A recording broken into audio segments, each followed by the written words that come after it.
Also at today's meeting, council members adjusted the permitted hours for exterior construction work on buildings.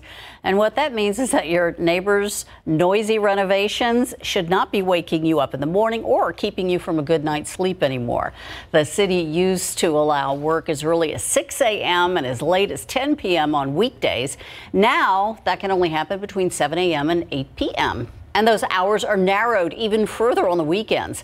District 9 Councilman John Courage had pushed for that change.